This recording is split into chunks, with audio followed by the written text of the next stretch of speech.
ગઈકાલ તારીખ 29/5/2026ના રોજ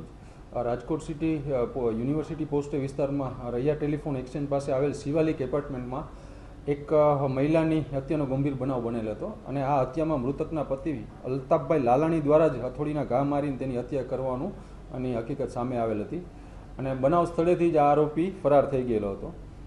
માનનીય CP Shri Brijeshkumar Jha sir, additional CP Shri Chaitanya Mandlik sir તથા ડીસીપી ક્રાઇમ શ્રી જગદીશ માંગરવા સરે આ આરોપીઓને તરત પકડવાની સૂચના કરેલી હોય,